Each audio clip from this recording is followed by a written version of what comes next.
got the cover off, and this you only need if you're mounting the outdoor unit above a roof or somewhere where you don't want the water dripping on it. This will connect in the bottom. There's a hole, and then you run the little hose that came with the outdoor unit to get the water away from where you don't want it to be.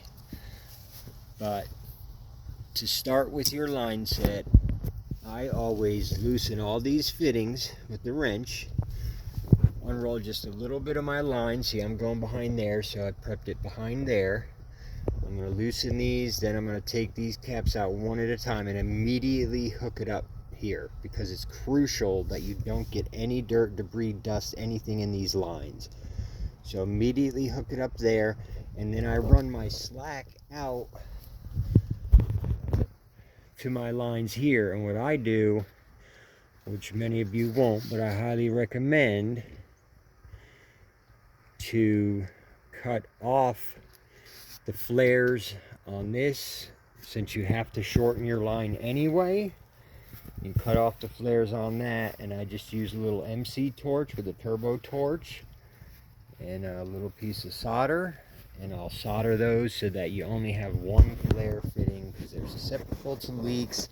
And if you don't have a factory flare, they're more susceptible to leaks. So that's my recommendation if you're up for it. They also have little tiny torches you can get that heat up enough to do a braze on these small lines, so you don't have to spend a lot of money. I'll hook you all up with the link for that and the MC torch. A lot of people sell the tanks on Marketplace for very, very inexpensive, and you can get them filled up at a welding supply. So that's where we're at, and I'm going to hook those lines up, run my line out, and then once I get it up here, I'll run it a little bit long, and I'll just snip it with my dikes. So it's run long, snip it with my dikes, so I can kind of just put a piece of tape up here to hold it up the wall while I get all my sizes and copper cut everything, being very careful not to get any little pieces of copper into the pipe. Just as bad as, if not worse than dust and dirt and sand. You don't want anything to get in that pipe, so be very careful of that. It's much better to cut them upside down, so that if something does shave off, it's going to fall down.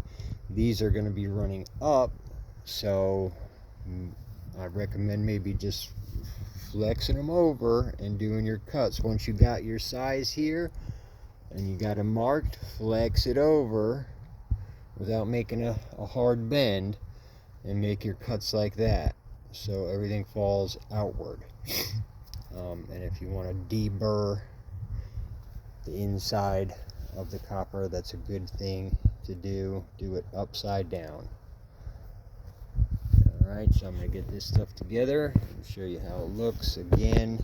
If you haven't already heard, your support really helps me with purchasing tools and equipment from my links, so that I can put together some videos of me actually doing the work, so you guys can see it, and I can support you one-on-one if you have any special circumstances and need help. It will really help me to grow this platform to help y'all. Alright, see you on the next video.